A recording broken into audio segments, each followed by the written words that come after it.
No questions about the test. Sorry.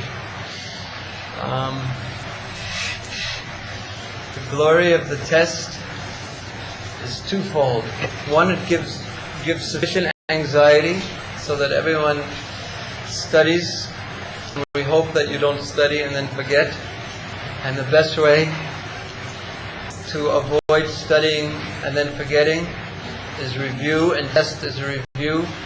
And another important way is to teach. So when you go back, or wherever you are, you should all teach. This is the best way to learn and the best way to remember. Teach. Prabhupada told me to learn something and teach others. You should learn something and teach others, and it will really stick. So that's the glory of the test. And the second good thing about it is that it allows me to know what I am teaching well enough and where help is needed. So it's a test for me as well. And of course, although your grades somewhat depend on that,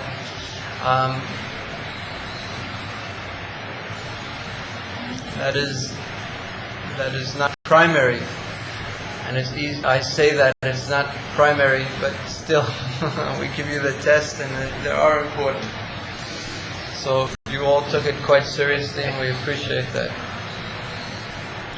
Now, has Braja Bihari talked to you about grading already? The devotees will be grading? Yes? No? Yes? Okay, because you're going to help grade the tests. Now, Ram Gopal Prabhu has given me a list of the devotees who are doing their homework especially well. This is very important, and we take this very seriously. Approximately 1/3 of the grade is based on your homework.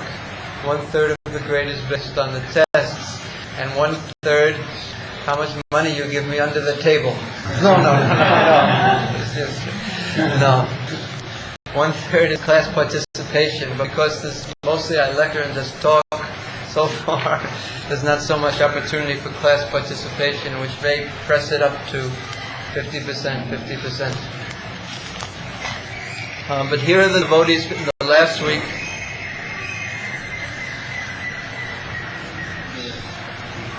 Who especially did well in their homework. That's 80. Please raise your hand when I call your name. This is almost 1/3 of the class. Vinod Bihari Prabhu, good. Thank you. Krishnadas Kaviraj Das, good. Madan Mohan Das, good. Very good. Rodama Das, very good. Narayan Jwara Prabhu, Hare Krishna, very good. Bhakta Vladik, very good. Very good. Bhakta Amit, I just sent him away, very good. And Bhakta Vakash, good. Thank you all. So if you're not on this list, you should be on it by next week. Last week you were on it actually, and I didn't announce it. The previous week, I think, and I think you also.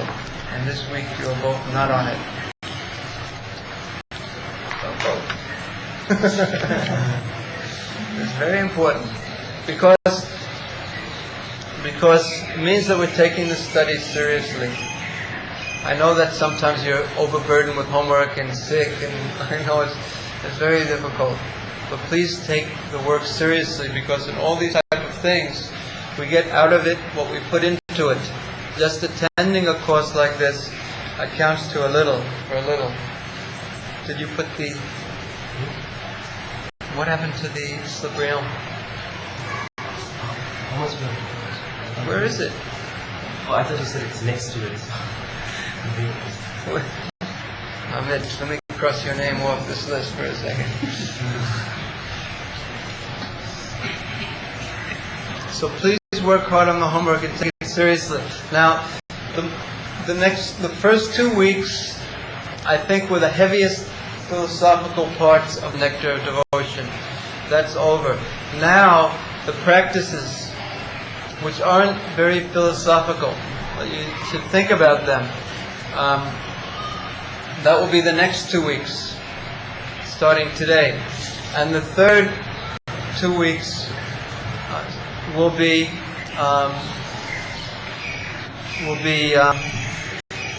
the remainder of week will be spent on the remainder of the eastern side of the ocean, which means Raganuga Bhakti, Bhava Bhakti, and Prema Bhakti, all in 1 week. And then the next week will be the rest of the Nectar of Devotion. We'll go very quickly. That's approximate. Because the most important things are that the first 2 weeks, understanding the basic principles of the Bhakti Rasamrita Sindhu and the basic practices of Vaidhi Bhakti. These are the most important things. Now, very good. Huh? I'll just give it to me. Somehow or another, everyone close their eyes and I'll take all my medicine at some point. Today we are taking medicine in class, which is not one of the angas of Sadhana Bhakti, but still. I mentioned your name as one of the 8 students who had done their homework very well in the last week. Please keep it up. Okay? Thank you.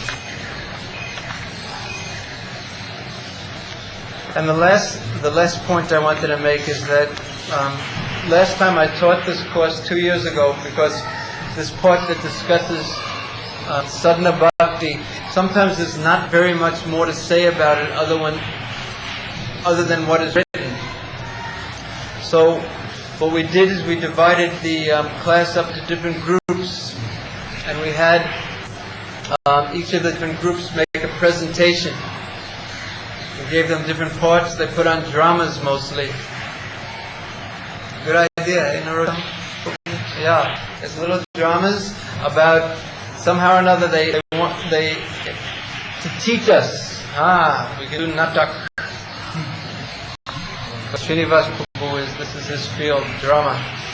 To teach us some of these angas. They thought of creative ways so they would stick in our mind. And actually some of them were quite good. I remember some of them, even to this day, even though it was 2 years ago.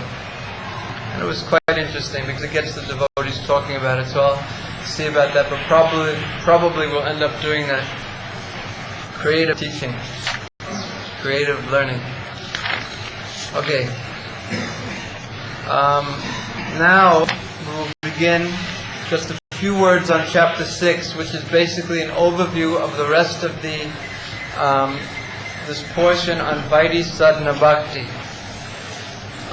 In the beginning of chapter 6, Prabhupada explains that Rupa Goswami has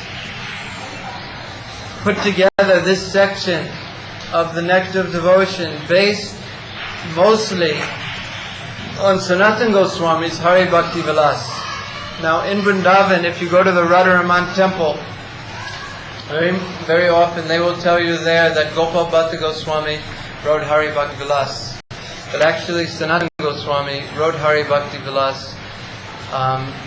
And the original outline of Hari Bhakti Vilas was made by Gopal Bhatta Goswami, and Sanatana Goswami filled it out. Yes.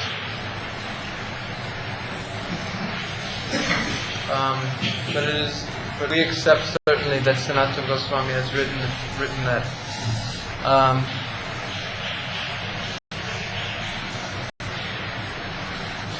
Now,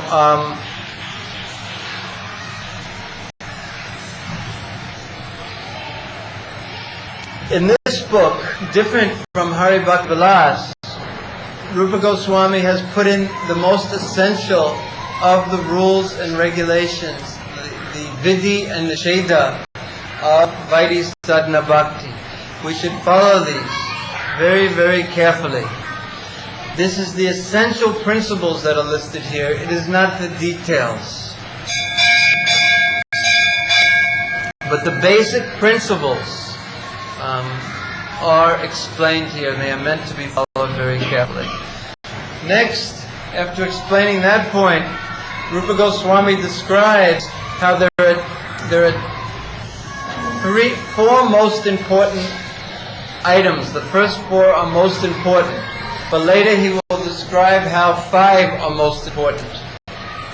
But here he describes how the first 4 items are most important, and then the first 10 items are most important, and then the first 20 items are most important, and then the rest are considered more or less equal, except for 5. The 5 items, Panch Anga Bhakti, will be described near the end of our 2 weeks, near the end of this section on Vaidhi Sadhana Bhakti. The first 4 items that are very, very important are accepting the shelter of the lotus feet of a bona fide spiritual master. That's the first and most important item of devotional service. Second, becoming initiated by the spiritual master and learning how to discharge devotional service from him. Third, obeying the orders of the spiritual master with faith and devotion. And fourth, following in the footsteps of the great acharyas under the direction of the spiritual master. These first 4 items are one verse written by Rupa Goswami.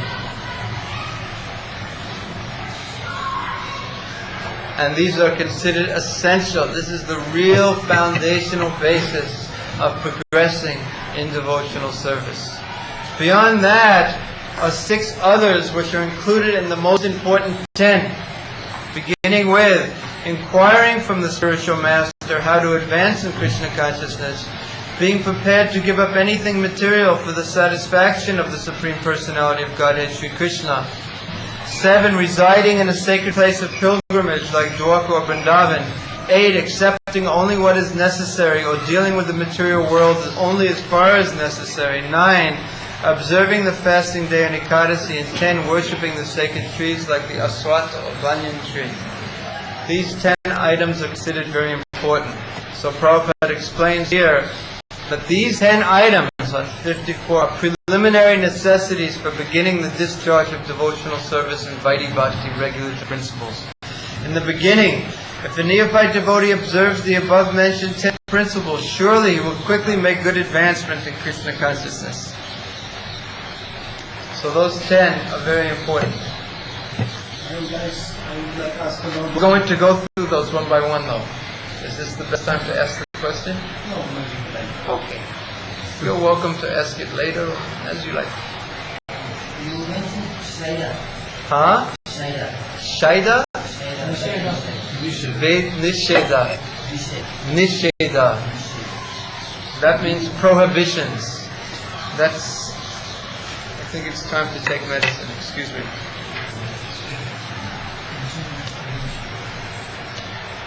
And Nisheda means what you should not do, the prohibitions.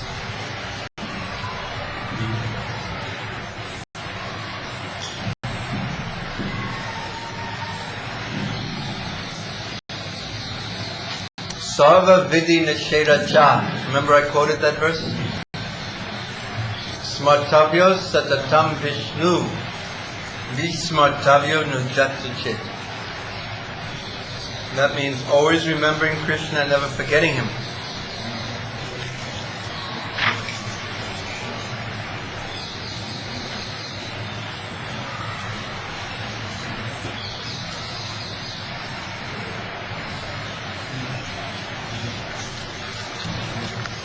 And then Sarva Vidhi Nisheda Cha Etiyo Eva Kinkara. All the rules and regulations are meant to be assistance to that main rule.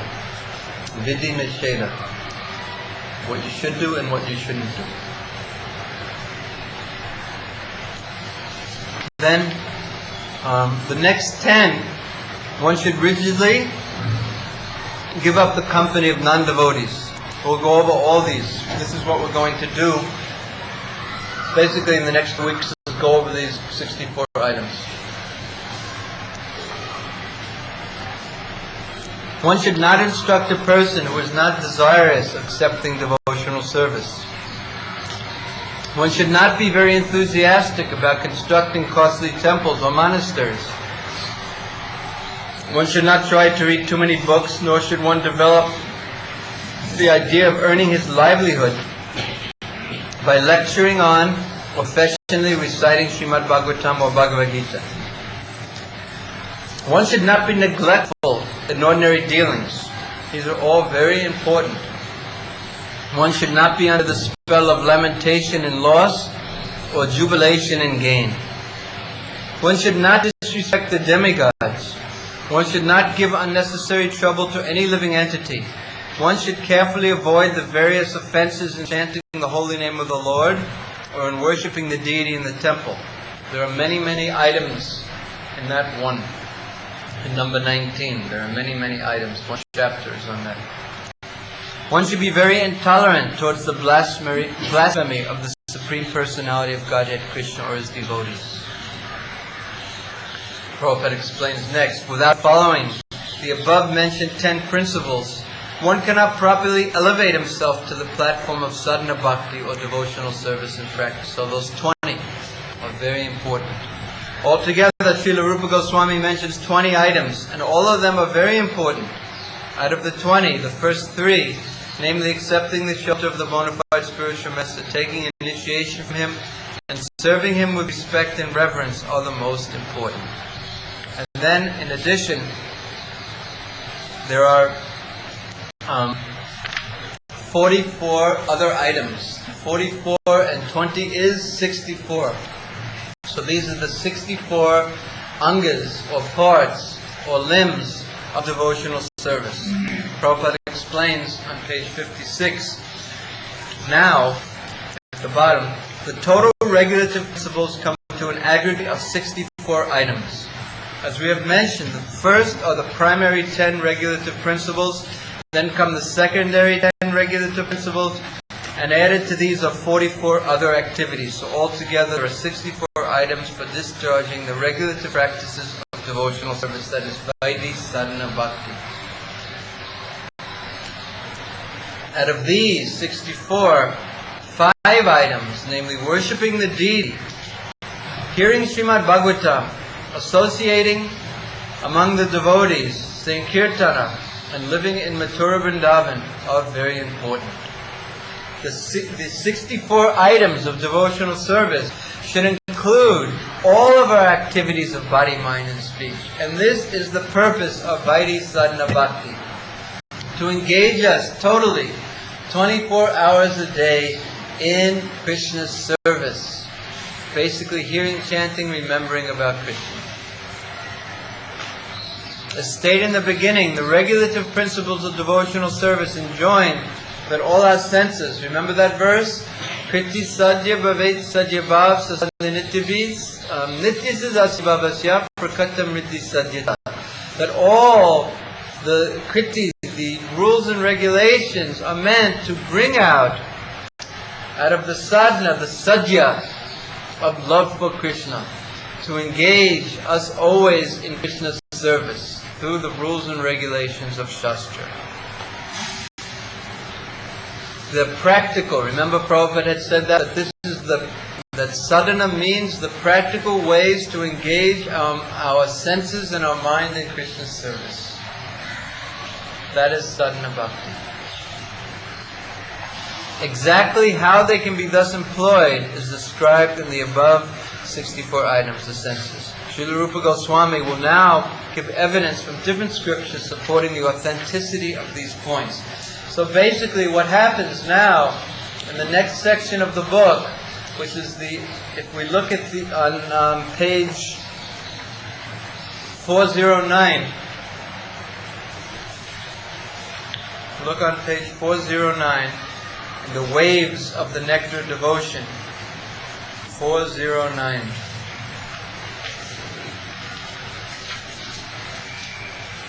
We see we have completed the first wave of the eastern side of the Bhakti Rasamrita Sindhu.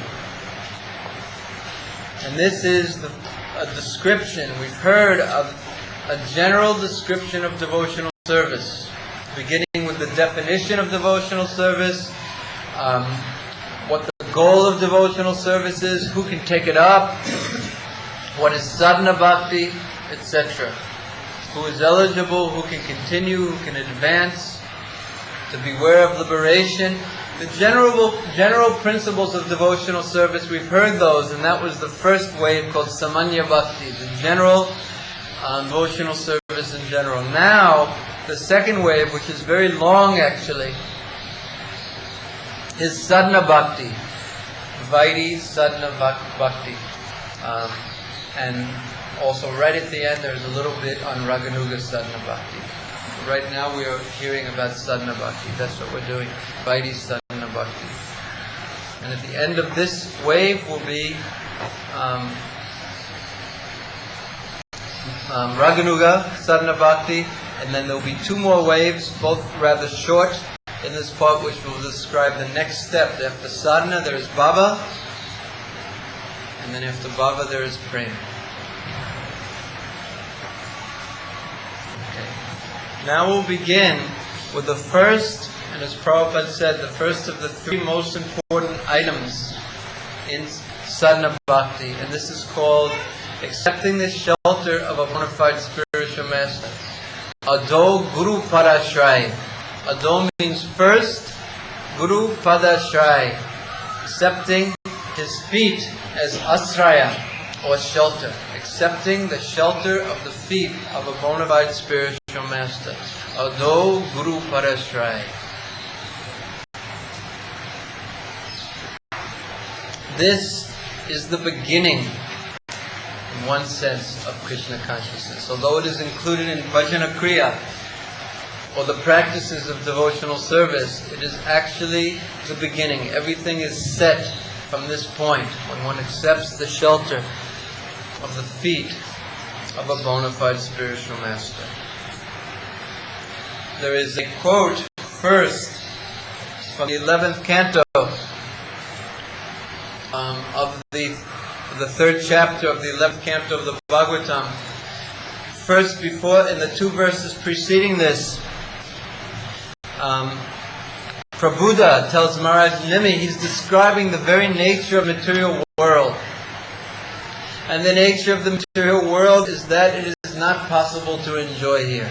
We've spoken about this many times, and most Bhagavatam classes speak about it, at least to some degree, and most Bhagavad Gita classes speak about it, and we are experienced, every one of us are experienced to some degree in this point, although it is very difficult to accept it completely. But it is simply not possible to enjoy ourselves in this material world. Whatever our material desires may be, adyantavantikantaya nateshu ramate buddha, that they will ultimately, whether we fulfill those desires or not, those desires will be the cause of our suffering. Why adyantavantikantaya? Because they have a beginning and an end. Every material pleasure has a beginning and it has an end. So therefore, things that have a beginning and an end, they cannot satisfy the eternal soul. Because we long for a situation and pleasure that has no beginning, no end. That does not mean that there is no variety. In Krishna Loka, Goloka Vrindavan, there is so much variety. And one may think, oh, Krishna meets with Srimati Radharani, Krishna meets with the cowherd boys, and then they stop their meeting, and they eat sometimes and they stop eating, so that has a beginning and an end. But no, that spiritual pleasure is Brahma Sukhya Tvanantam. It is on the Brahma platform, and they are just different varieties of prema on the highest level. They are just different varieties of the same element of prema bhakti. So those pleasures truly, in fact, are eternal. And they truly, in fact, have no beginning and no end. They are eternally going on. Simply different reciprocations between Krishna and his devotees. That is basically the spiritual world. Loving reciprocations between Krishna and his devotees who are sheltered in parts of the internal energy. That is the spiritual world.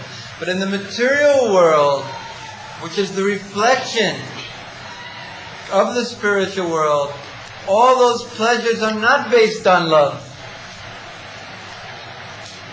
of Krishna. They are based on something completely different. They are based on lust. Kama esha, krodha esha, rajaguno samudbhava. They are born of passion and ignorance. They are based on lust and based on ourselves being the center. They are selfish. And we have these seeds sitting in our heart, just waiting to come out. But we should become convinced that no matter what our desire is, it will not bring us satisfaction when we get it. So therefore, understanding that from the two verses before this verse, then this verse comes, my dear king, please know for certain that in the material world there is no happiness. It is simply a mistake to think there is happiness here, because this place is full of nothing but miserable conditions. And not only is there no happiness here, wherever we go, there is no place. There is no place or time where there could be happiness. So we should give up all our romantic ideas that only if I could have this, I will be happy. We should give it up. Any person who is seriously desirous of achieving real happiness must seek out a bona fide spiritual master and take shelter of him by initiation. Guru Padasrai, taking shelter of the lotus feet of a bona fide spiritual master. This is the foundation of spiritual life.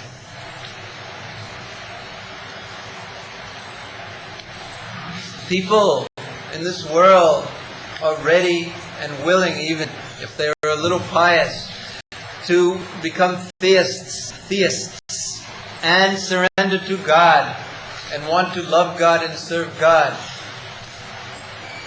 But when it comes to surrendering to God's representative, which is the order of Krishna, because He will not accept service directly, then it is more difficult and people are hesitant. And this is the first test for advancement. We all have our own ideas, we have our own intelligence, and we are proud, but we have to be like Arjuna, Shijashteham Sarimam Tam Papanam, and understand that we have the result of all our intelligence will simply be confusion and misdirection. And then, to surrender to God means to surrender to His representative, a person. We are people and He is a person. We see Him, He has skin, bones, flesh, hair, and it is difficult to surrender because we think, oh, I have skin, bones, and hair. He has skin, bones, and hair. He is like me. This is the only way to make advancement. One cannot make advancement without surrender to Guru. Therefore, although, first thing, Guru Parashray. And what are the qualifications for a Guru? In this verse, Sabdha Brahmani Nishnata and Para Brahmani Nishnata. This verse describes, what does anyone know the Sanskrit? I can't remember it now. Yes, thank you. Yes.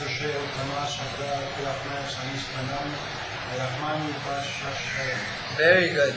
Very good, thank you. Who else knows that verse? Raise your hand if you know that verse. Raj Pandit, you know?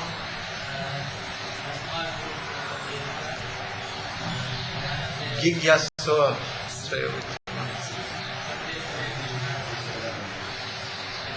What's the last line? Gigyasoa Sreya Uttamam.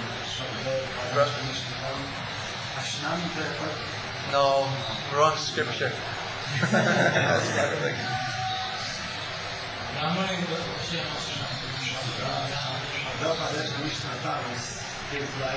Yeah. Okay. Yeah. See that? So this is the qualification of Guru, that he is Sabda Brahmani.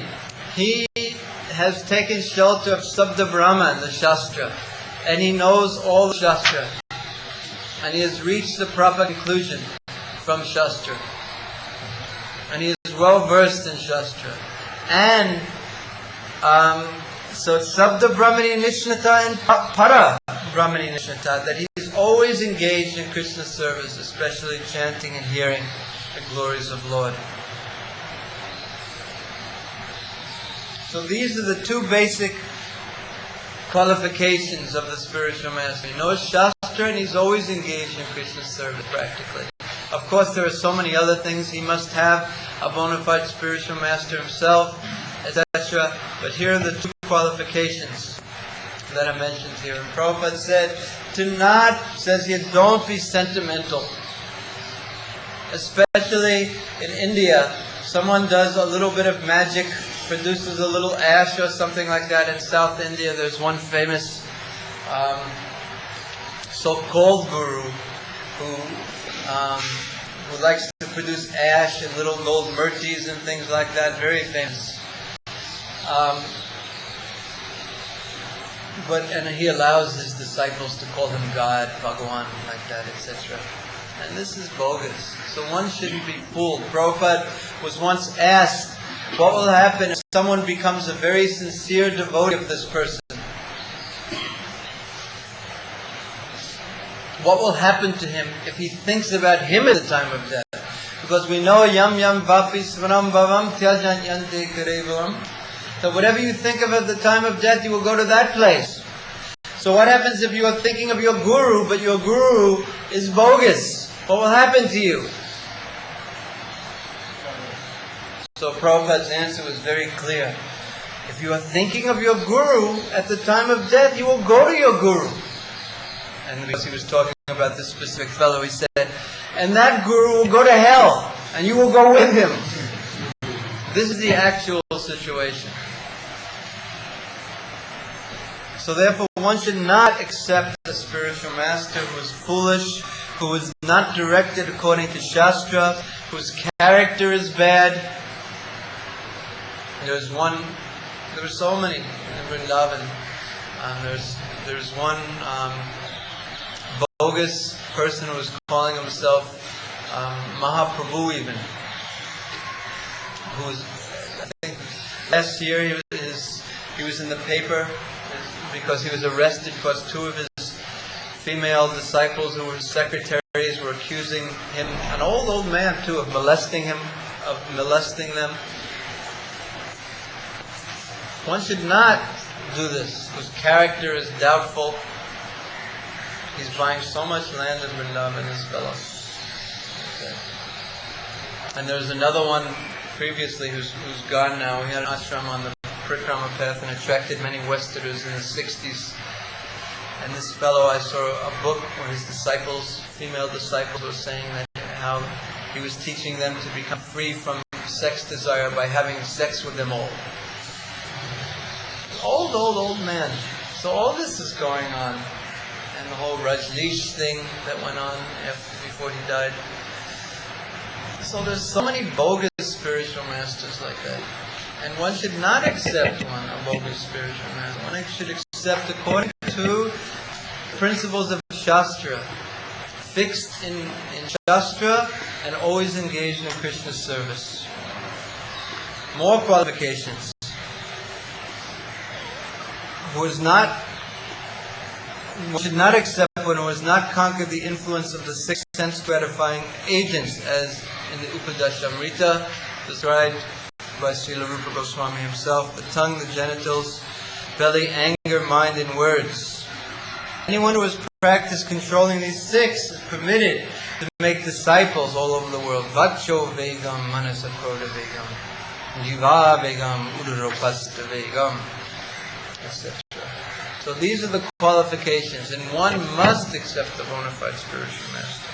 And then, if one does find a bona fide spiritual master, and Hari Bhakti Vilas says, actually, although ISKCON's principle, for good reason, is that you must wait, right now it's 1 year before accepting a spiritual master. 6 months you should take shelter of Prabhupada. Prabhupada, and then 6 months you have to fix on the guru of your choice.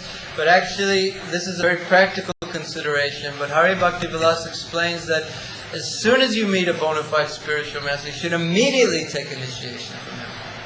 This is the actual principle. We have included that for practical purposes, because the disciples come and they don't know anything, and first should learn to take shelter of Prabhupada. It's a very good and practical system. But the essence on the spiritual side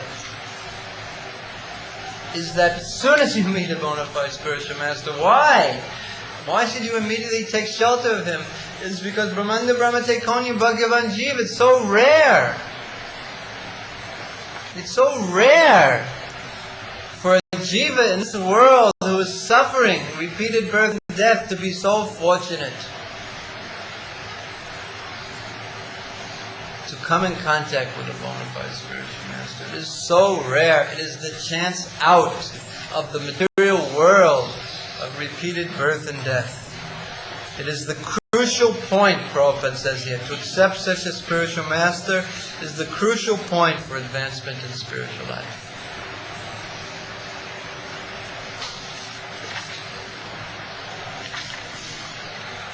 Second principle is Sri Krishna Dikshanam. And the third one will be the third part of that sloka. First one is Guru Padasrai, Sri Krishna Dikshanam, Adi Shikshanam is the third one. So second principle is one should take Diksha from him after accepting him fully. Oh Guru Maharaj, I am yours. I have no hope unless you choose to bestow your mercy on me. I am lost in this world unless you understands fully, Sambandha Gyan, fully who he is in relationship to Krishna. That is the completion of the Diksha process. So how should one deal? Was that a question? Yeah. What do you mean by completion of Because getting transcendental knowledge is part of the Diksha. So transcendental knowledge means Sambandha Gyan or Divya Gyan. And the totality of that is complete when one understands by the mercy of the spiritual master his eternal relationship with Krishna. That is the completion of Diksha.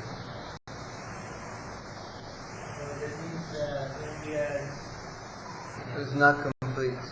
It is general. Krishnera Nityadas.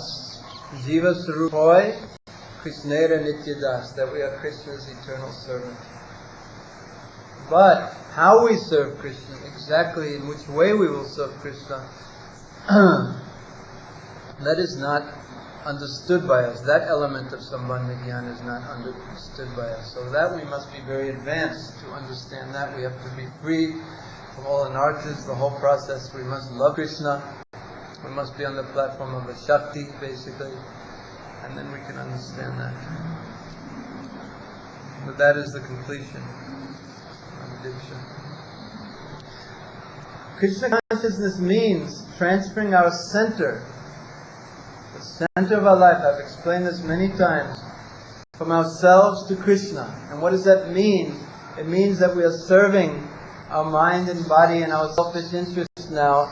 And Rishikena Rishikesha Sevanam Bhakti Uchite. We come to the point of always wanting to serve Krishna. So Krishna consciousness is the transference of that serving mood.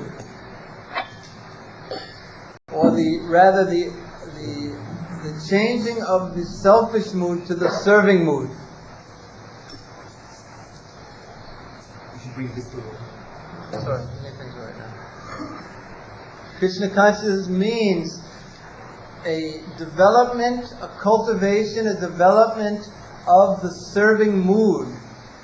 So that means that all we are really doing is focusing, concentrating, and clarifying our serving mood. That is Krishna consciousness. Who we are serving, how we are serving. And it begins with accepting accepting the spiritual master. The first identity a devotee has is, I am the servant of my spiritual master. And it never becomes that he loses that identity. But just that identity is clarified more. And it's how I am serving and what I do to serve. Clear? So therefore, as Srila Rupa Goswami describes, and Prabhupada explains in the second Sri Krishna Diksham, the second principle, is that one should understand that this my spiritual master is not an ordinary person, but he is representing Krishna. He is Krishna's representative. Krishna has chosen him to represent himself to me. He is the external manifestation of the Supersoul, the Chaitya Guru. The Chaitya Guru is inside, and Krishna is manifest outside as the spiritual master. One should learn Srimad Bhagavatam seriously and with all respect and veneration for the spiritual master. Hearing and speaking Srimad Bhagavatam is the religious process which elevates one to the platform of serving and loving the Supreme Personality of Godhead. That's a bit of a different point there. The attitude of the disciple should be to satisfy the bona fide spiritual master. Then it will be very easy for him to understand spiritual knowledge. Because Krishna himself becomes pleased when the disciple pleases the spiritual master. Krishna accepts the service through the spiritual master. He does not accept it directly. He accepts it through the spiritual master, through one spiritual master. When Krishna, and I remember this so clearly when dealing with Prabhupada, that the key, or one of the keys in dealing with him, was that you never take anything he says lightly. Everything, because Guru means heavy. So everything he said, it seemed casual, but we never took it casually. Everything was weighty.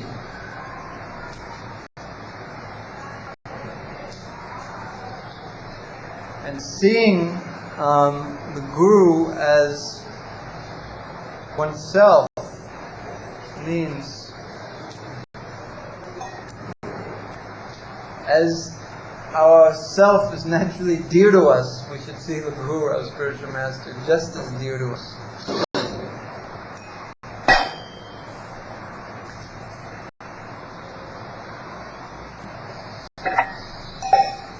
Any questions?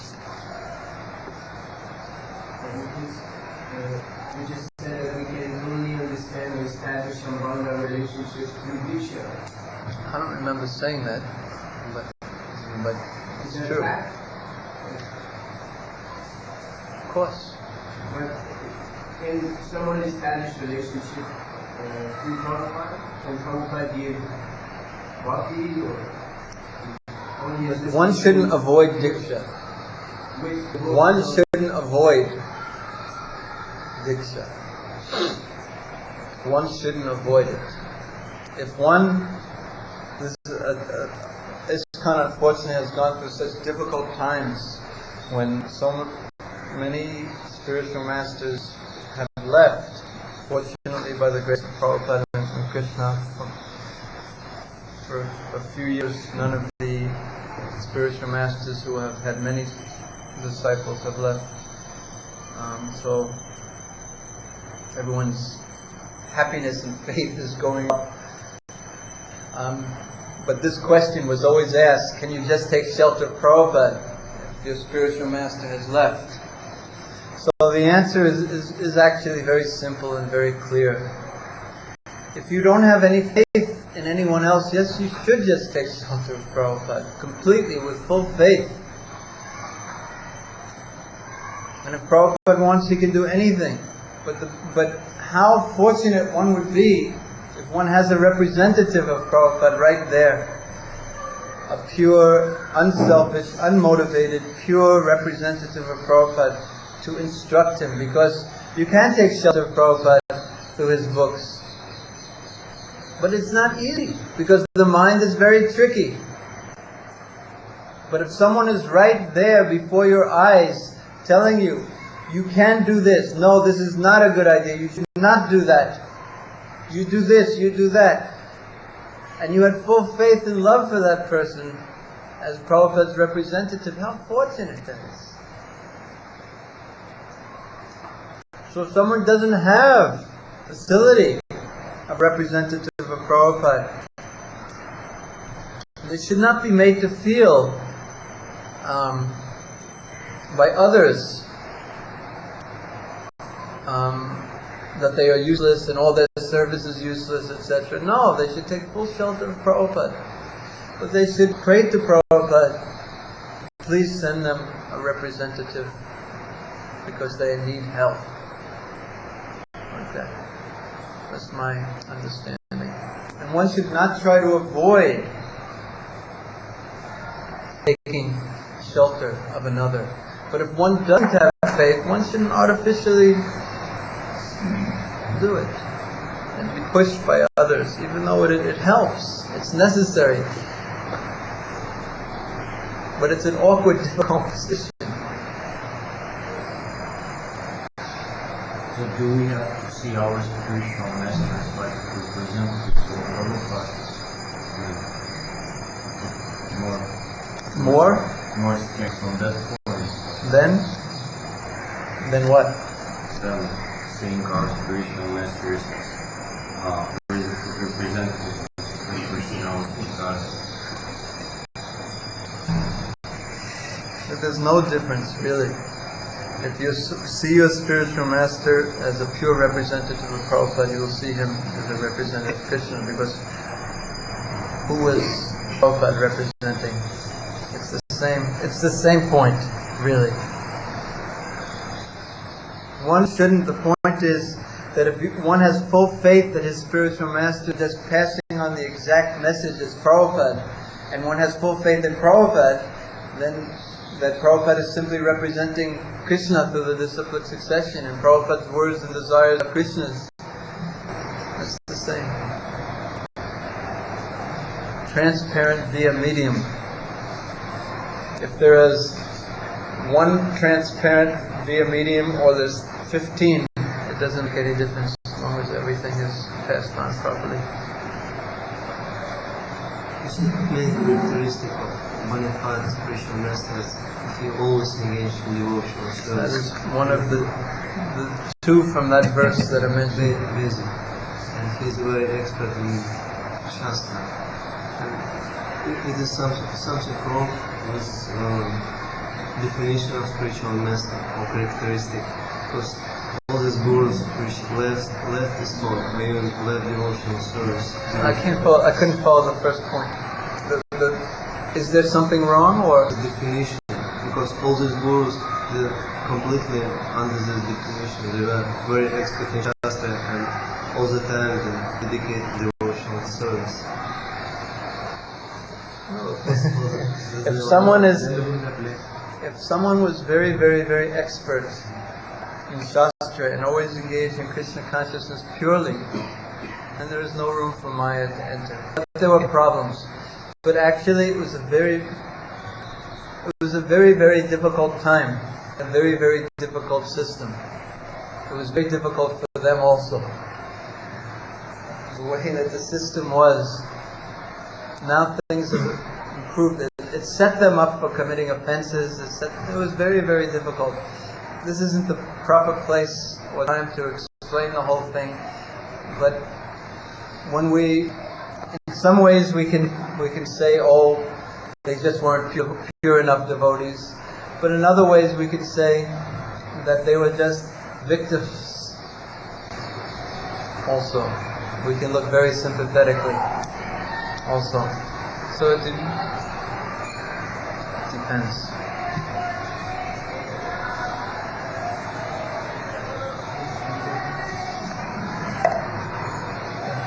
Is there only one relationship with guru and disciples, one is the servant and the master, or Yes. is there father and the son? Same. It's just that when you think of in terms of servant and master, there's a little less intimacy when you think in terms of father and son. But the basic principle is the same. that the Father is big and the Son is little, and the Son's business is to listen to the Father and serve Him and get knowledge from Him.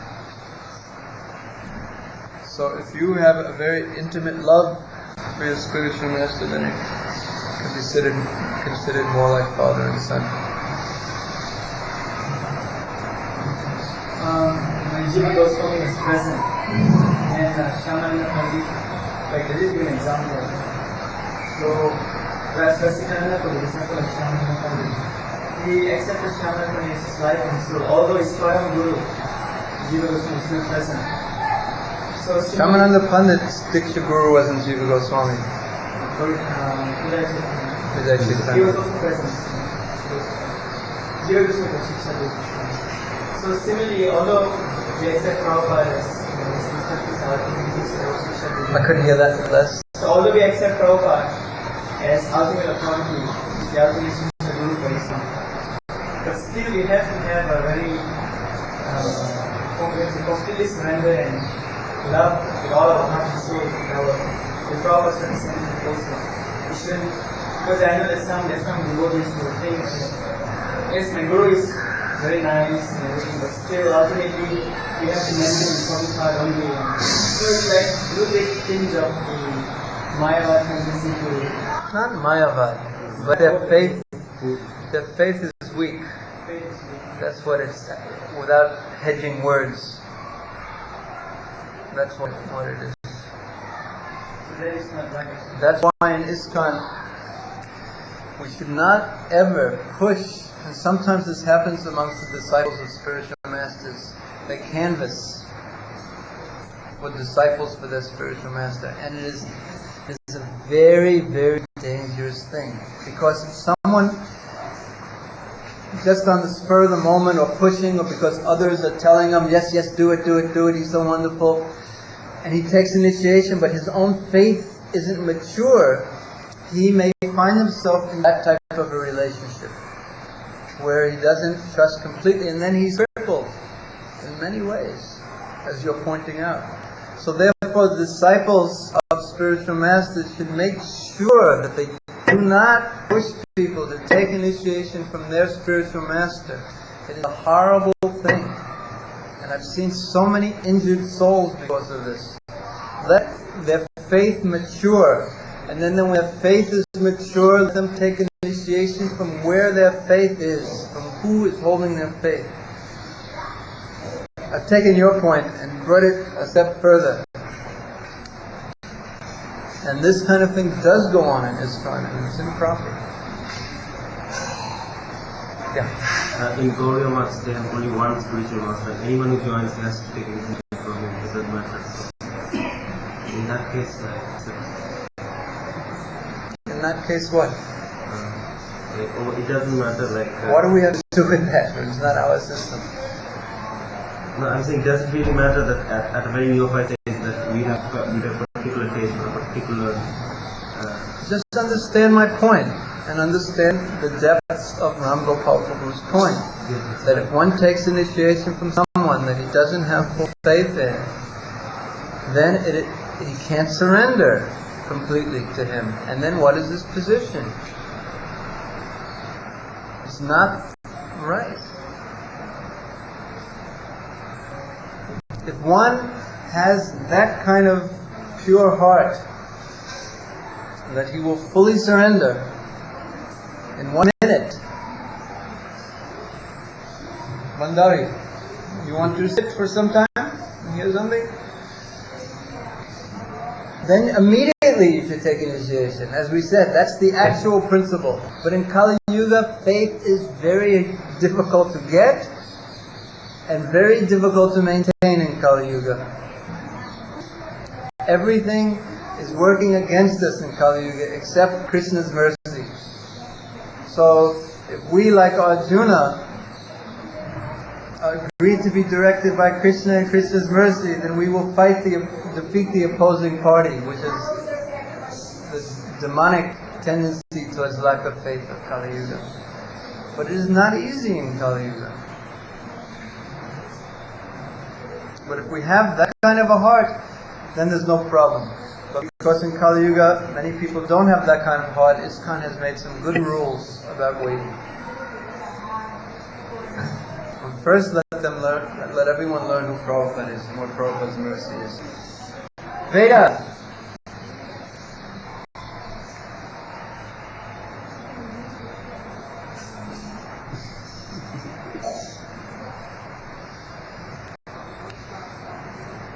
It's already time's over.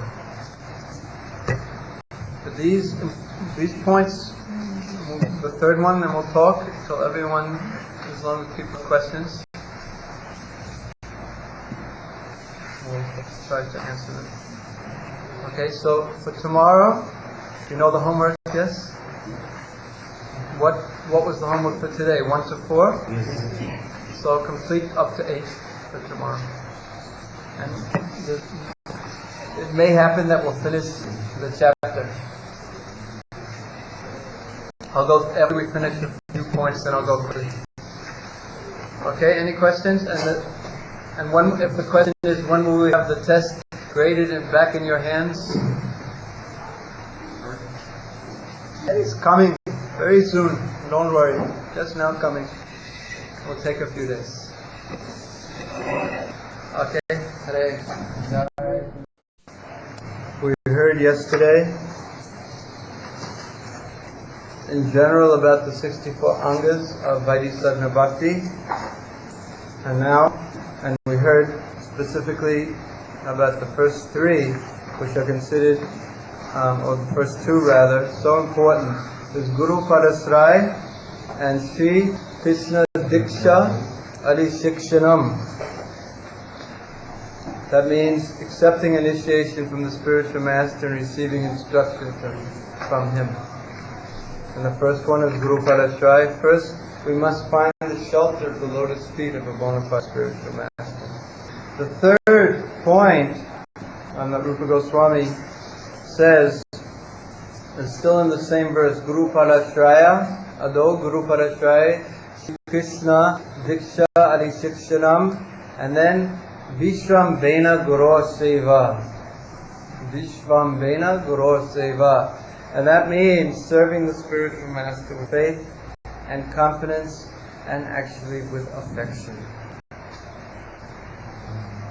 Tadbiri pranipatena pariprasena sevya udakshanti te jnanam gyalena tatpadarshana. Bhagavad Gita, when describing in the 4th chapter, which is entitled, what is the title of the 4th chapter?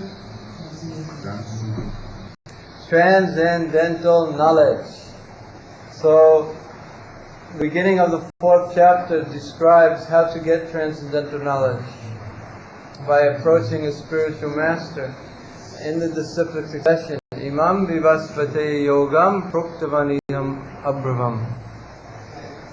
Vivaswan manave prava manor ishvakave bravit.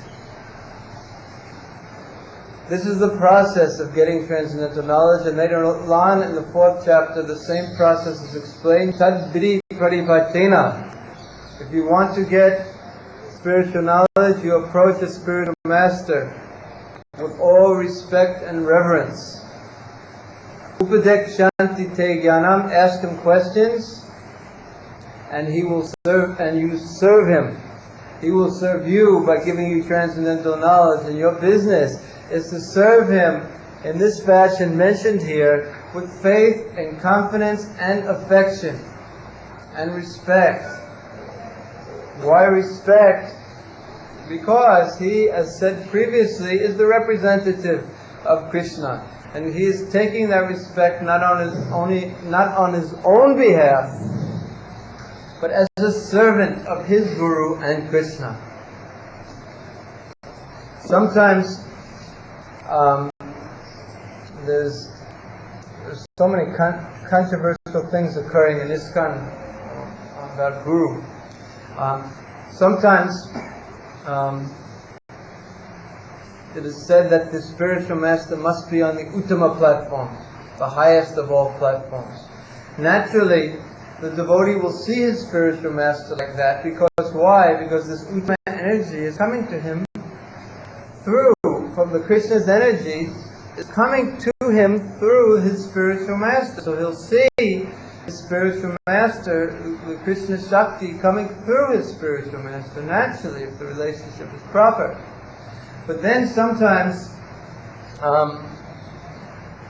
and I heard in Los Angeles recently there was some, and this went on a few years ago too, there was criticism. These people are not Uttama, these spiritual masters are not Uttama Adhikaris. And they're not on the same level as Prabhupada. Which one of them, and someone once wrote me a letter, which one of them will say that he is an Uttama Adhikari? And they are so proud, saying that they're Uttama Adhikaris and they're so qualified like that and all these things. So, they're so proud that they're initiating others. So this type of logic is disastrous. First of all, it is basically envy. It's so painful to disciples of the spiritual masters to hear this kind of thing. The actual thing is, the qualification for the spiritual master, it never can be said that the qualification, it never can be said, but it is not said that the qualification for a spiritual master, Prabhupada didn't say the qualification to become a spiritual master is an Uttam Bhagavat, for this reason, because who will say, let them stand up, those who are Uttama Bhagavats, ready to take their position, let them stand up, and let's see. Because what kind of a devotee will say that? So although the disciple will see his spiritual master as an Uttama Bhagavat naturally, because naturally Krishna's energy is coming through him. Krishna has chosen him to represent himself to the disciple. But the qualification that we look for in a spiritual master, and that the spiritual master will be willing to admit, is that he is the servant of his spiritual master. I'm simply the servant of my spiritual master. I'm just carrying out the orders, the message of my spiritual master. And if someone is purely doing that, then he is a qualified, bona fide spiritual master. That is the base qualification. That he is a servant, he is a good disciple of his spiritual master, and he's always engaged and he's fixed in Shastra, and he has no other interest other than the service of his Guru Maharaj. This is the qualification that we speak about. Prabhupada once told me in Hong Kong, he said, someone is saying that, oh, I see Krishna all the time. So that's the Uttama platform, we want that. So someone will say, I see Krishna all the time. And you're always wary of a person like that. And that's the qualification you want? How is it provable? And then Prabhupada gave the example of the telephone rings and you don't want to answer it. So you say, oh, I have a headache. Oh, my head hurts so much, I can't speak on the phone now. Why do you use that as an excuse? Because it's all internal. And no one can check to test to see whether you actually have the headache or not. So if you use the criterion that someone is Uttama Bhagavat, how will you check?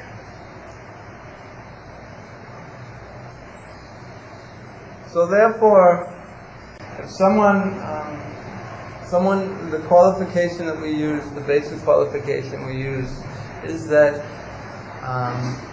he's a servant of his spiritual master. A pure, unadulterated servant of his spiritual master. And then we can be confident that all will work well. And therefore, in Prabhupada's last days, he said, when saying what the qualification for a spiritual master, he said, he who knows his spiritual master and Sri Chaitanya Mahaprabhu, he can become spiritual master. The desires of Mahaprabhu.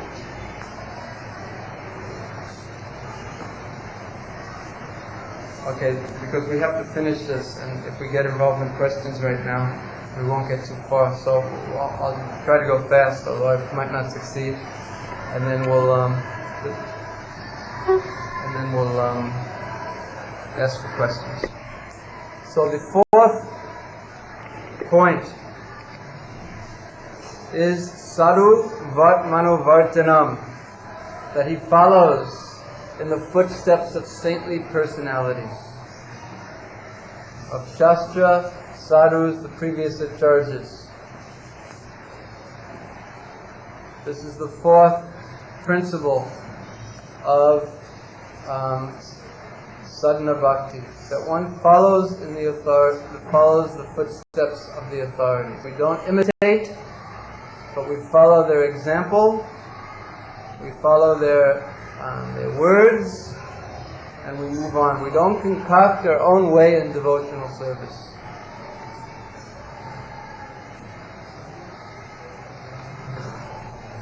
Vart manu vartanam. I don't think we'll ask that as a question, but it's nice to know. And one should follow according to his qualification, not just imitate. And the example always given is Lord Shiva, who the people want to imitate Lord Shiva's behavior. The followers of Lord Shiva want to imitate his behavior when smoking marijuana or ganja, but they don't want to imitate his behavior when drinking the ocean of poison. So when you're qualified and powerful enough to drink the ocean of poison, then you could also take that kind of intoxication and not be affected as Lord Shiva was. So one should follow according to his adhikar or qualification. And secondly, when dealing with the Shastras and the footsteps of the saintly people, you follow. If you don't follow out of laziness or ignorance, you don't know what to do, so you don't do the right thing, or you're a little lazy, it is not the best, but it is not offensive. But if one is skeptical of the sadhus, the great acharyas, if one is skeptical and one doesn't follow for that reason, that is aparad. You had a question? Question to the first four factors. What four factors? And listing. Yeah, it's just a combination of those four that I mentioned. That's the verse. I couldn't find it actually. Huh? I was trying to find it actually. I'll see if there's another reference for it in Chaitanya Charitamrita. Did you look in Chaitanya Charitamrita? Teachings of Sanatana Goswami? Okay. Next, number 5 is inquiring about eternal religious principles. So if one is actually very serious about understanding, knowing about devotional service and how to prosecute devotional service, all his desires will be fulfilled very soon, and he will very quickly achieve his results. So this eagerness is very important. So the eagerness comes in the way of desiring to know. That is one of the ways that eagerness comes. We want to know about the process of Krishna consciousness deeply, about eternal religious principles. So if one is actually very serious and eager to know about the process of devotional service and about Krishna consciousness from top to bottom, that's what in the second chapter of first canto of Srimad Bhagavatam, it says, Shrinvatam svakata Krishna punya shravana kirtanam vijantasto yabhadrani vidunoti saritam. That if one, that Krishna quickly removes all the abhadrani or the inauspiciousness from the heart of a devotee who is a truthful devotee who is eager to hear his messages. The message of Bhagavatam. If you're eager to hear, Krishna appreciates that. He will give us the knowledge, and He will also remove the inauspiciousness from the heart. Number 6, being prepared to give up everything material for for Krishna's satisfaction. So for one who has given up his material sense enjoyment and has accepted the principle of devotional service, the opulence of Vishnu Loka, the kingdom of God, is awaiting.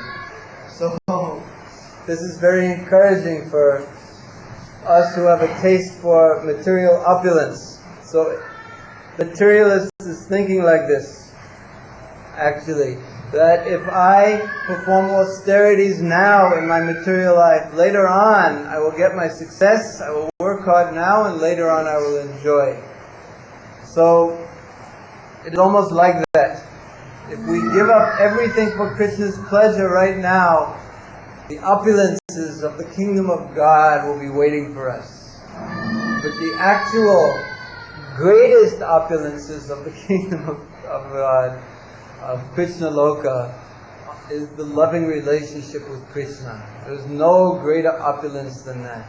In Vrindavan itself, there are two things. There's Aishwarya and Madhurya. Madhurya means sweetness, and Aishwarya means opulence. In Vaikuntha, there is the predominance of Aishwarya, or opulence. When we see pictures of Vaikuntha or Krishna in Dwarka, we see great palaces and many guards and opulences and marble palaces. And in Krishna Loka, this Aishwarya isn't prevalent. Rather, Krishna's favorite decorations are not unlimited gold and jewels, but rather the forest flowers. But actually speaking, the opulences of Vrindavan, the Aishwarya of Vrindavan, is the greatest of any place. But if the exhibition of Aishwarya or all opulence was predominant, then the devotees would not be able to exchange the sweet, loving exchanges that they like. So the madhurya, the sweetness of the devotees' love in Braja, makes the Aishwarya seem minimal. But actually it is the greatest. So that is actually the greatest opulence, the sweetness of the dealings between Krishna and his devotees. And that is what is available in Braja. Number 7, residing in a sacred place.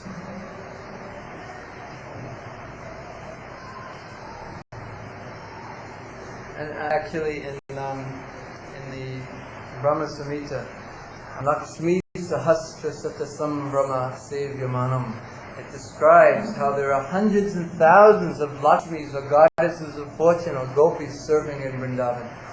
So although Lakshmi is unsteady in the material world, she is steadily fixed in Krishna's service in Goloka Vrindavan. So that is the best place and the most opulent place. So there is no loss if we give up something material for Krishna's pleasure. There's only gain. So we should live in holy places. So what are the 3 holy dhams of the Gaudiya Vaishnavas? 1, Yes, Mathura. And when we say, again it will be said later, Mathura Vas, that means Mathura Vrindavan, the whole general area of Mathura. Now I know you're not going to say Jagannath Puri. What one are you going to say? Navadip, Sridham Mayapur, or Navadip Dham. And the 3rd Dham for the Gaudiya Vaishnavas, Jagannath Puri, yes. Lord Chaitanya had pastimes in these 3 places.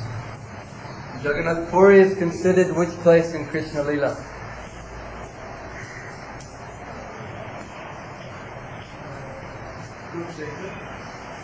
Yes, but what place? What other place? For the opulence. And whereas, if you understand Ratha Yatra according to Srila Rupa Goswami Mahaprabhu, you will immediately answer it is? Yes, but that's not what I asked. I asked what place in Krishna Lila?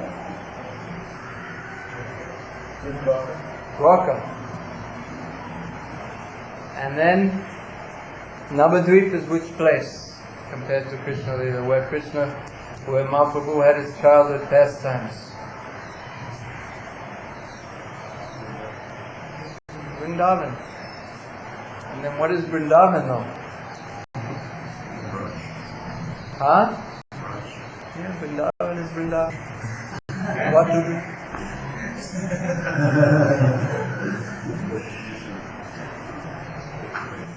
So we should live in a holy place, but there is one other holy place that we should live in that hasn't been mentioned here, and that is the temple. If we cannot live physically in Vrindavan or Mayapur, we should live there mentally.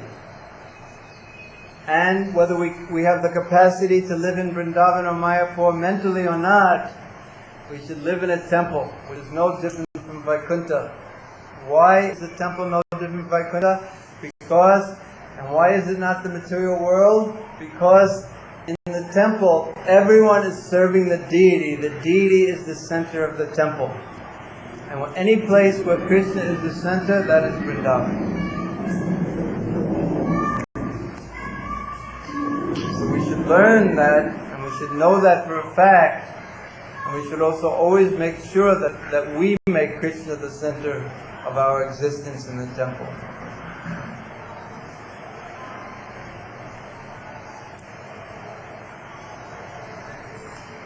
But these holy dhams are very special to live in, and of course, living in the temple is very special. We should not live in the material world. We should not live in the material world. Number 8, accepting only what's necessary.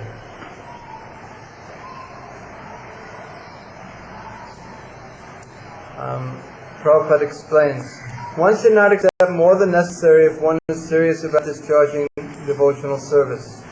The purport is that one should not neglect following the principles of devotional service, nor should one accept the rulings of devotional service, which are more than what he can easily perform. This is niyamagraha, niyamagraha.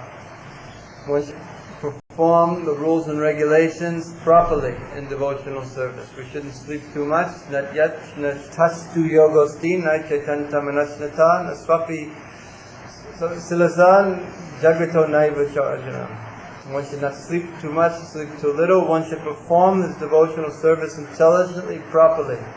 And also, one should take what he needs to maintain himself in his spiritual life in bhakti. That's material needs and his spiritual needs.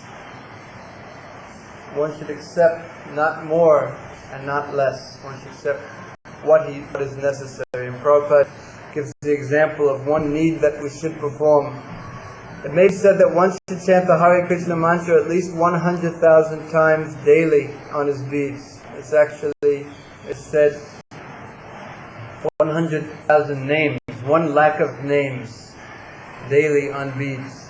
That is, 1 lakh of names is approximately 64 rounds. 100,000 names of Krishna is approximately 64 rounds. So that is the standard. Srila Bhaktisiddhanta Saraswati Thakur said, anyone who doesn't chant 64 rounds a day is fallen. When Prabhupada approached the disciples, told them early days in Haight-Ashbury, Frederick Street, 1967 in San Francisco, he told them to chant 64 rounds. He said, nope, too hard. Because how many hours is that chanting? Approximately 8 hours. Huh? At least 8 hours. Haridas Thakur used to chant how many lakhs a day? 3. How many hours a day would that take? 24. At least 24. At least by your calculation.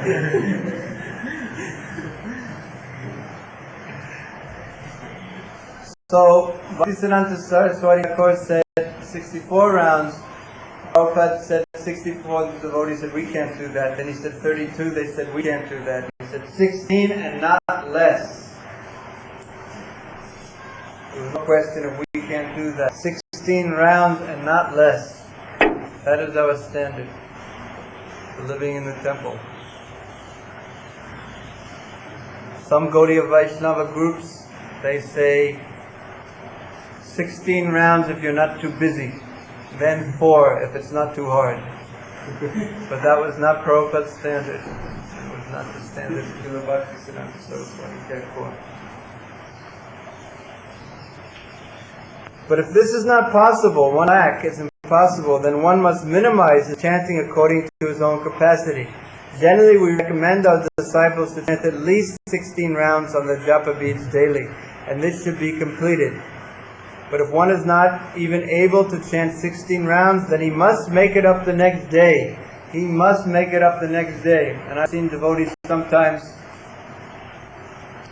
saying you have to make it up, and they say I have to make up 156 rounds, and they just keep adding to how many they have to make up. But that's not what Prabhupada is saying here. He's saying that you must make it up the next day, not you chant 2 rounds for a day for 2 weeks because you have so much work to do. You chant 2 rounds a day for so many weeks, and then after the marathon is over, then you have 150 rounds to make up.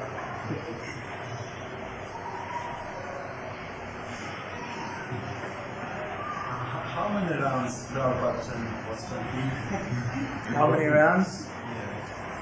I never asked him that question. We would not ask Prabhupada, how many rounds a day are you chanting, Prabhupada? Srila Bhaktisiddhanta Saraswati Thakur said, anyone who didn't chant 64 rounds a day has fallen. How many rounds a day are you chanting, Srila Prabhupada?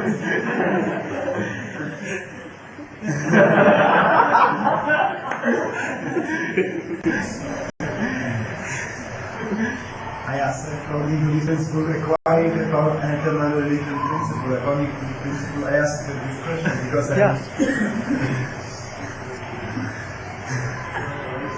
Yes, that was my answer.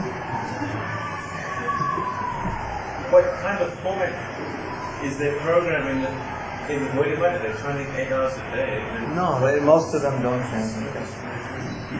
Nowadays in the Gaudiya Math, But previously when Pakistan but I think it was, I think it actually was that if you are not fully engaged all day long, you chant 64 rounds a day. Someone had to manage. And I see that they would chant, when it's done properly, they would chant just basically what Prabhupada said as a minimum. And then you try to chant 64 rounds a day. That's basically the idea. But they didn't have the type of preaching engagements and the work that we have. We're a different. I mean, I don't know about exactly during Srila Bhaktisiddhanta Saraswati Thakur's time, but we're always very, very. We have huge plans and huge. On Prabhupada's direction, we want to save the world, make the whole world Krishna conscious. So of course that was Srila Bhaktisiddhanta Saraswati Thakur's mood also. But he was dealing with a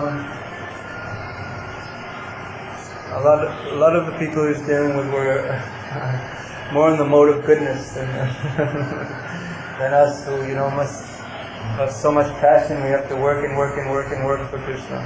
But in any case, not less than 16 rounds a day. Okay. If one does not strictly follow this out, then he is sure to be negligent. That is offensive in the service of the Lord. If we encourage offenses, we shall not be able to make progress in devotional service. It is better if one fixes up a regulative principle according to his own ability, and then follow that vow without fail. That does not mean that one should not. I can only chant in 1968. And he said, because it's the 11th day of the moon. That's why we fast on it. I thought it was in memory of the Rasa Leela or something like that. I didn't have any idea.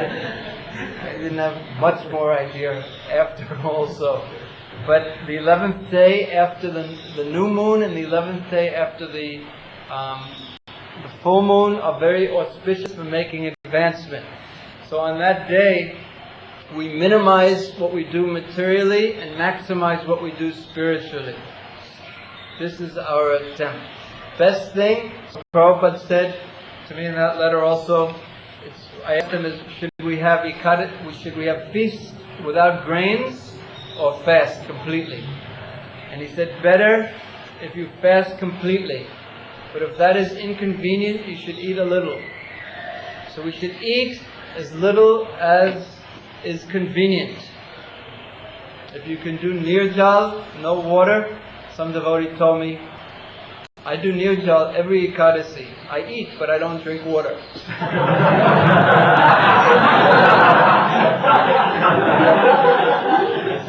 This is wrong philosophy.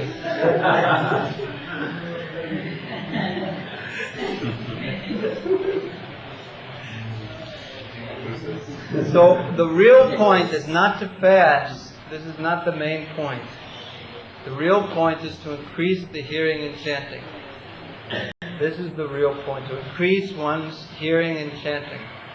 And if one could increase it up to the degree that one doesn't have to worry about eating or sleeping, staying up all night and chanting, and one can do that, that is glorious. Because Bhaktivinoda Thakur has said, Madhavatiti Bhakati Janani. That means that this Madhavatiti, the day of Madhava, especially means Ekadasi. This is Bhakati Janani. It gives birth to Bhakti within the heart. It is very powerful. It is number 9. Number 10, offering respects to the Aswat or banyan tree. One should offer respects to the holy trees, such as the banyan tree, the peepal tree, the aswat tree, and also, Prabhupada explains in here, one should offer respect to cows and brahmanas and serve the Vaishnavas by offering them respectful obeisances and meditating upon them. All these processes will help the devotee to diminish the reactions to his past sinful activities. So we should be respectful to the banyan tree, cows, brahmanas. How to respect a cow? This is described by the Acharyas. There's 3 things. This is actually from the Gautamiya Tantra. There are 3 ways to respect the cow. One is gently scratch the body of the cow. Cows like that, especially here and here, behind the ears. They like that very much. And all of them like scratching. Yes, I've seen. Last time I was by the bus station going to Delhi. I can't remember, I think it was last year or something. And this cow came over to me. Wanted me to scratch. So I scratched and scratched and scratched under here, behind here, and the cow was going like this. Really enjoying. And then the cow wandered away to get some water. Then it came back and came to me again. And I was busy chanting my japa or something like that, and I wouldn't scratch it. So it hit me with its horns and kept on going. It was angry at me. I should have respected the cow. That's the first thing. The second is offer a mouthful of green grass. And third is circumambulate the cow. If you keep, and you always, when you circumambulate, you keep the object you're circumambulating on your right side. So these 3 things, and you will please the cow, and if you please the cow, Gopal will be pleased. Next, 11, giving up the company of non-devotees. This is so important. When Lord Chaitanya was asked, what is the activities of a Vaishnava? There are so many positive activities, vidhi, that a Vaishnava does. What is the activity of a Vaishnava? But Mahaprabhu answered in the negative. What is the main quality of a Vaishnava is asatsanga tyag, a Vaishnava char. That he gives up the association of asat, or the non-devotees. Sri Sange Eka Bhakta, Krishna Bhakta, Eka Sadhu. So one type of person that we should give up is one who is attached to women, especially one who is attached to women and one who is attached to women. And those who are non-Vaishnavas, we should not intimately associate with them. This doesn't mean that when you see your mother, you say, "Mother, I'm a devotee now, a satsanga tyaga. You're not a devotee, therefore I cannot associate with you." Not like that. But it means that that we don't keep deep, intimate relationships with or associate deeply with those who are not devotees, because they cannot understand devotional sentiments, and they will give bad advice. And those who are attached to women, and associating with those who are attached to women is even worse than associating with women. Why? It's because when a man associates with a woman, there is some etiquette involved. The woman's a little shy, she wants to speak anything, and the man is a little shy. But when you speak to a man, when you associate with a man who's attached to women, he'll talk the worst kind of nonsense, because the shyness isn't there. He'll just speak the worst, lowest kind of garbage, and will pollute your mind. And it's so dangerous because what goes into our ears affects our mind, and it puts sanskaras or impressions in our mind. We should not put material impressions in our mind. Why? Because we will have to fulfill those. They will lead. When we get material impressions in our mind, we will think about them. And if we think about them, we will meditate on them. And if we meditate on them, we will lose all our intelligence. And we will end up doing them. We should not.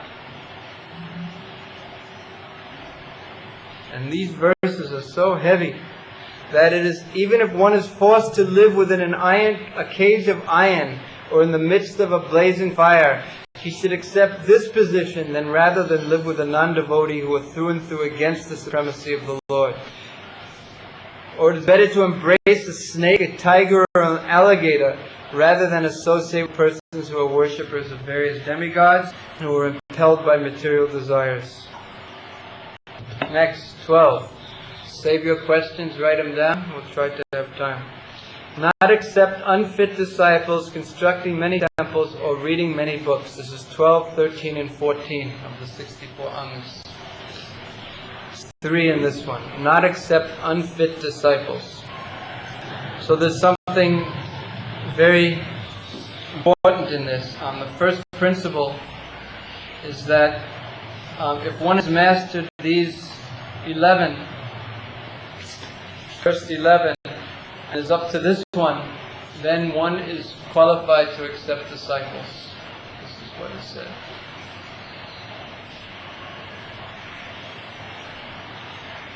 So Prabhupada gives some very practical instructions in this. A person may have many disciples, but he should not act in such a way that he will be obliged to any of them for some particular action or some favor. And one should not be very enthusiastic about constructing new temples. Nor one should be enthusiastic about read various types of books, save and except the ones which lead to advancement of devotional service. Jiva Goswami says, don't accept disciples out of greed. This is the point here. Out of selfishness. And Prabhupada explains here, and it's actually Jiva Goswami's point, that without increasing the number of disciples, there is no propagation of the cult of Krishna consciousness.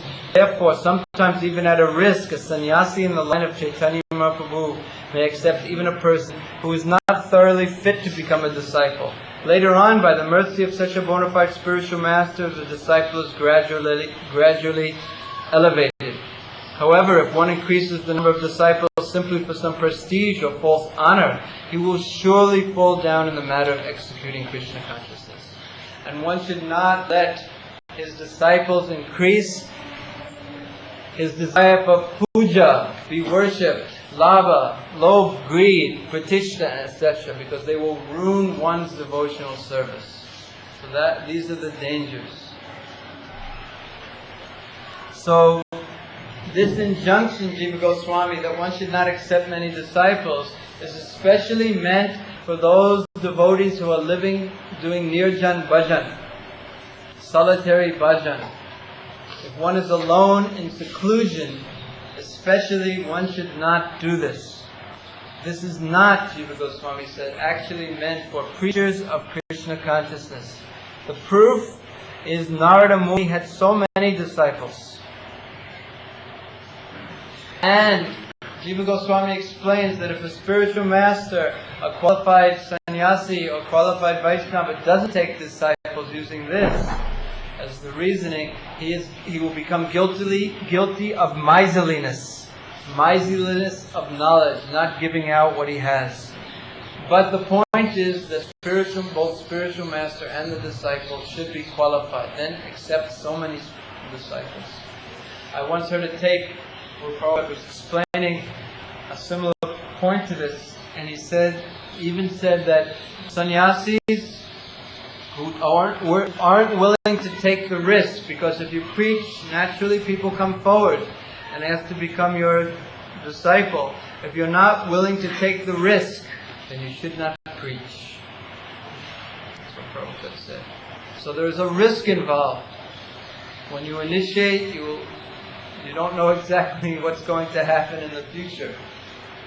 So there is a risk involved. But for the preaching movement to spread, for Mahaprabhu's mercy to spread, and Prabhupada's desire to become fulfilled, then there must be an increase of spiritual masters and an increase of disciples. Amara Gyai Guru Hoy Tarai Desh. Mahaprabhu instructed that one should become Krishna conscious and deliver your country. Become Guru and deliver this land. Amara Gyai Guru Hai Tarai Desh. Don't become rascal guru. Just want to become worship, because you will find out very quickly that you are not actually master, spiritual master. You are servant to everyone. Because everyone comes to you and tells you what they want from you, how you are expected to serve them.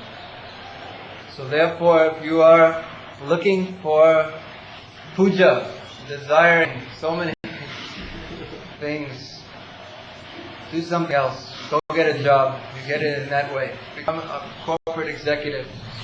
It will ruin you if you try to gain material facility in this way. One becomes a spiritual master on the order of his spiritual master. And then one remains only a servant. And if one is thinking, disciple is thinking of himself as of his guru as spiritual master, and the guru is thinking of himself as spiritual servant of his Guru Maharaj. This is the system. If he thinks himself guru, it will not work. So these instructions are there. Too many temples, it doesn't mean for preaching purposes. There should be, in every town and village, there should be temples. But it means a temple so I can live in it and show the deity and crack the walnuts and get something to eat. So Prabhupada has explained this very clearly. Straightforwardness in ordinary dealings, and equilibrium in loss and gain. There is a statement in Padma Purana: persons who are engaged in Krishna consciousness should never be disturbed by some material gain or loss. Even if there is some material loss, one should not be disturbed, but should think always of Krishna. But should always think of Krishna within. That not a blade of grass moves without Krishna's desire. So this has happened by Krishna's desire. The purport is that every conditioned soul is always absorbed in thinking of materialistic activities.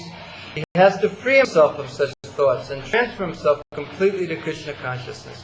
Because, as Prabhupada explains, and as we explained right in the beginning, that the purpose of all these rules and regulations are to help us think about Krishna and never forget Krishna. So this mentality is necessary for pleasing Krishna. If we want to actually be able to please Krishna, love has to develop in our heart, bhakti. This mentality is conducive for bhakti developing. The demigods. One should not neglect to offer due respect to the demigods. So we say, Shivasya Vishnu Yai Guna Namari Sakalam Diya Binam Pashet Sakalo Hari Namritakara. One of the offenses is to consider, Namaparad is to consider the demigods equal to or independent of Lord Vishnu. So that has two sides. One side is we should not think them independent, and we should not worship the demigods. We should not think them equal, and we should not worship the demigods. But the other side is that we should not think them independent, and we should understand that they are empowered agents of Krishna, and they should be given respect. One should not disrespect the demigods either. One should not worship the demigods, nor should one disrespect the demigods. Sometimes the devotees, when they're young and their culture isn't proper, they disrespect the demigods, and this is also offensive. This is also namaparad, because they are empowered agents of Krishna. We should not worship, nor should we disrespect. We can criticize how people are worshipping the demigods improperly, avidhi purvakam, not properly according to the rules and regulations, but we should not disrespect the demigods. And Mahaprabhu, he would go into the temples. We should not also accept the prasadam that has been improperly offered to demigods. In other words, offering it to the demigods directly. Properly, the prasadam should be offered to Vishnu, and then when it's Vishnu prasadam, it should be offered to the demigods. And then we can take. But if it is offered improperly, directly to the demigods, we should not take it. It will contaminate our consciousness.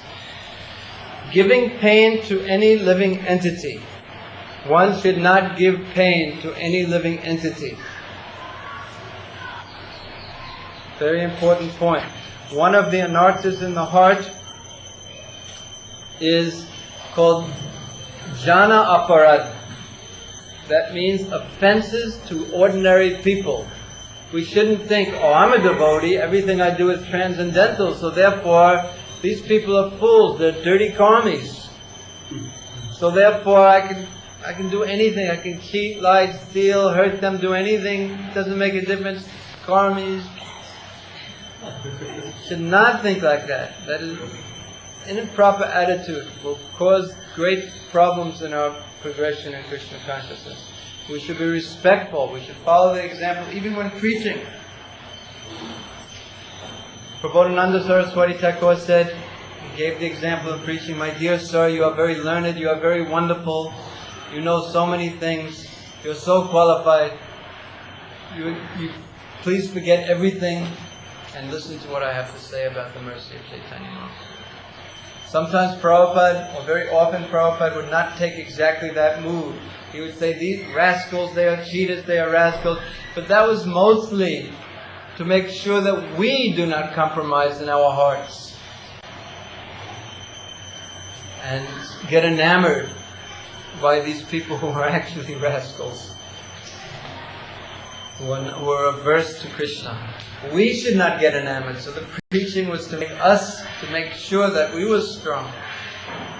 But if someone preached strongly, also fearlessly saying that, calling a thief, when someone was cheating, to stand up and say this is cheating, and to call the scientists rascals, sometimes Prabhupada was very happy, because it meant that they were strongly fixed in Siddhanta, the conclusions of Krishna consciousness.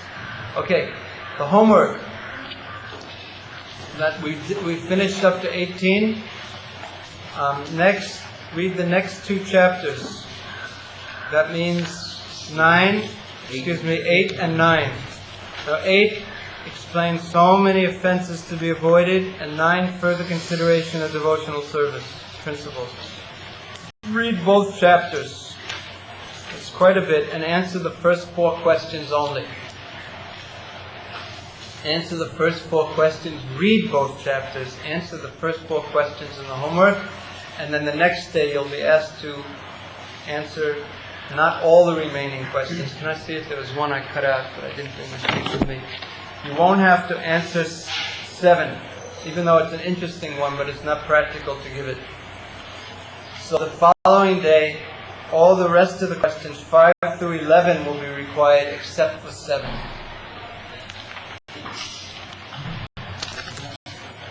And this fifth question is that we actually list 30 the offenses. That means that we should write down or only remember? No, be able. We won't be able to check whether you're able or not. So we shouldn't write down as if You shouldn't write down. You should be able. If I said there are 64 offenses to avoid, you should be able to list at least 30 of them. Probably you know 30 already. Huh? Well, anyway, you should be ready to know them. Okay? Yeah. From the beginning, you discussed about you have to start with this stuff. And then, so my question was, Lord Shiva, he knows that whatever, well, if he does something like that, some people will follow. So how, knowing this, how can he slow down? But he also, the same criticism could be leveled against Krishna for dancing with the gopis. So we say that when you can show the universal form like Krishna, or when you can separate yourself into so many people to dance between all your gopis, when you can, there was thousands and millions of gopis, and there was Krishna gopi, Krishna gopi, Krishna gopi. So he separated himself, expanded himself into so many Krishnas. So that was to show that it is not ordinary. So one should follow in the footsteps, but one should not imitate the activities of the great controllers and personalities. You can lift up Govardhan Hill, then you can dance with the gopis. So the great person, just like Prabhupada did so many amazing things. And then in 1976, on Rath Yatra in New York, he was walking in the street and he was thirsty. And he asked for some 7-Up. And he drank 7-Up. Some.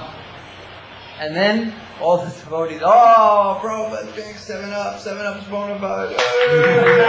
And then from then on, for the next few years, 7-Up was bona fide.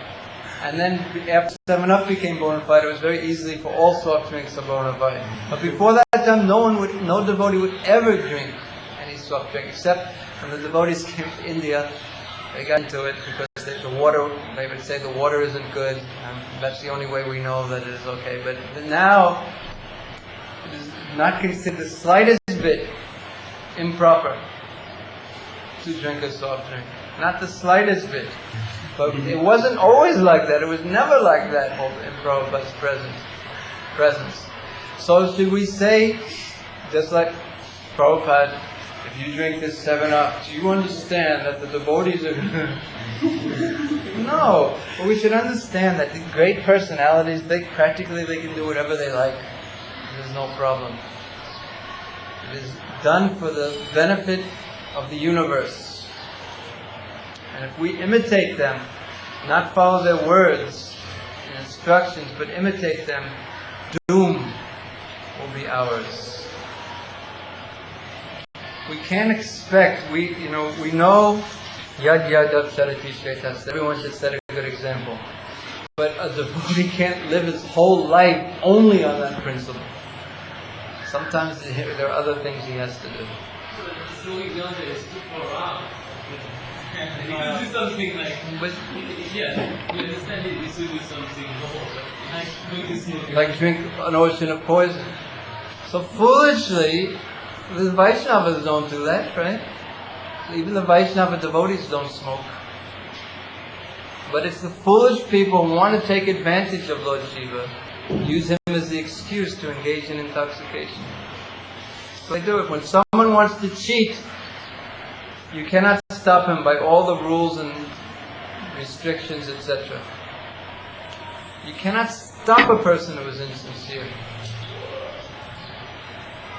Prabhupada once said, you keep a thing locked up, you keep your possessions locked up not to stop the thieves from stealing, but to keep the honest people honest. Because a thief will steal anyway, because he's a thief. So these restrictions and these explanations of sincere people, the honest people, that is the explanation. When we first got this Goshala land here, it was completely covered in marijuana land. Completely. That was the crop, it seems. And there were so many seeds from years of it going to seed that it took years before no marijuana was growing there. It was the sadhus. And even right outside the Goshala, there's this one little sadhu hut. And they have marijuana growing there. We don't want to increase our intoxication. So people will always misuse things. And we don't worry about those people who want to misuse things for their own selfish, looking for the excuse.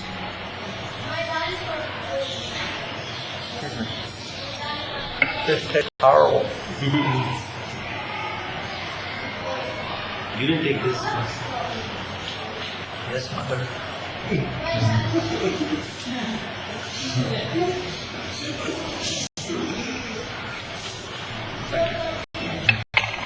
That's affection.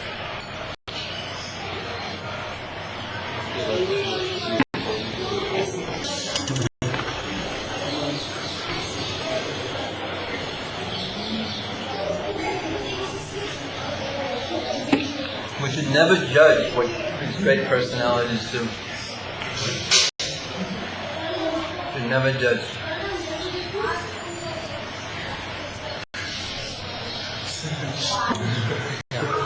Is preaching center without the mental damage considered sacred? If Krishna's the center, yeah. There should be some worship going on. All our preaching centers, it's not that no worship goes on, right? There's a picture of going to die, right?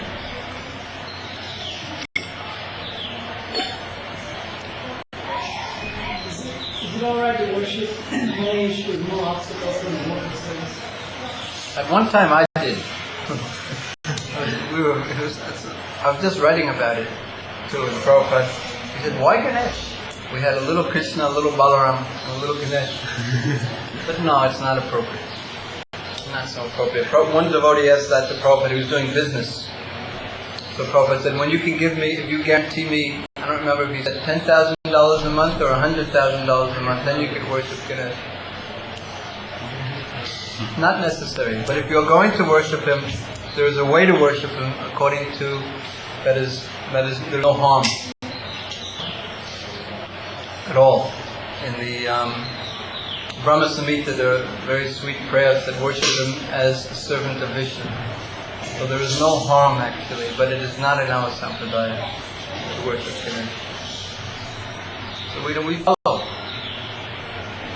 If you worship C. Radha and Krishna, Krishna Balaram, then all the obstacles can go away, because Ganesh is empowered by them.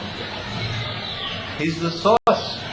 Somebody has already made a previous promise to Ganesh.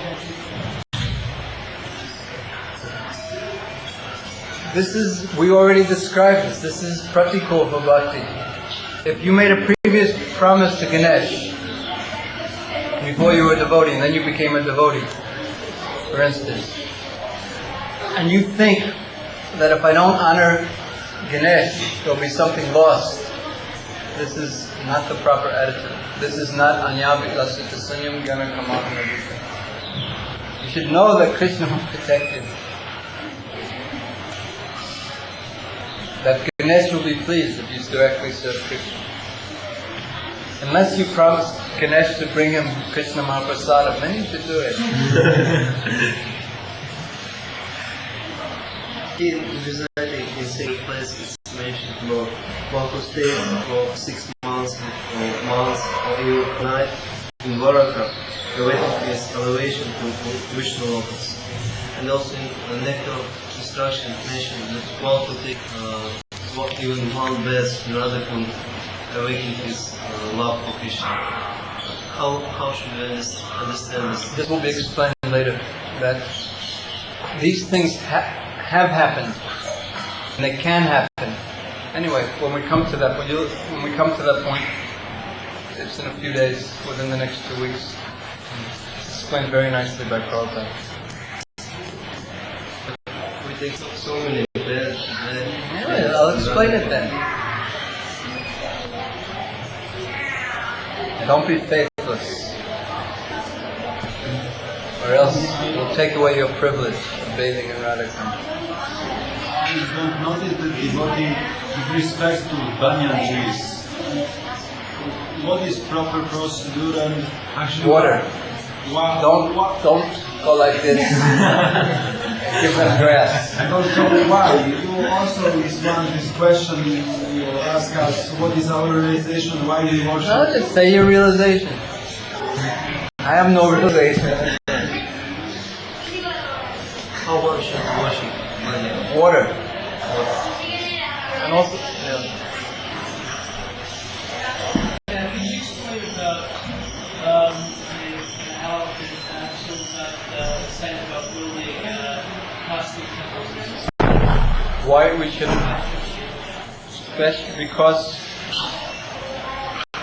the point is, even quite a few reasons. One point is that the tendency is to get involved in external things, and the devotee's main business is to get involved in internal things.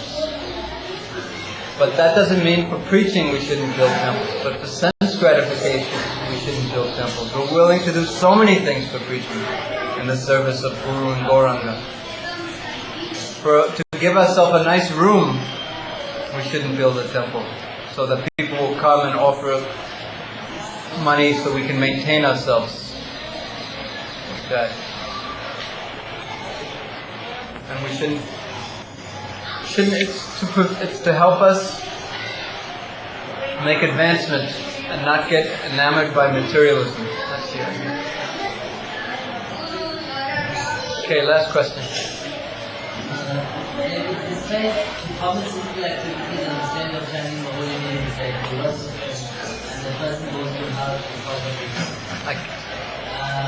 one common simple activity instead of chanting the holy name, Yeah. he goes to have. But in the nature of instruction also it is said that those people who are attached to women and intoxication must be often respected in his mind. I don't get the connection. Vaishnava is respectful to everyone, even an ant. It doesn't mean that you follow them. I mean, that's all. Prabhupada told me that Vaishnava is respectful to everyone, even an ant. But you cannot follow an ant. That means not too much sugar. Okay, here are the grades. Srinivas, unless I become inspired, I won't mention any. Vinod, Bihari, 96. Bhakti Vikash, 93. Good. Mainadwarapu. Drista, 99. It's the highest so far. Krishnadas Kaviraj, 90. Gaur Nataraj, good. Bhakta James, 102. Krishna Bringa, 94. Oh yeah. Pundarik Vidyanidhi Prabhu. Ram Gopal Prabhu, 95. Narottama Prabhu, 92. Purnachand, where's Purnachand? You can see if there's any problem with that. Sastra Prabhu.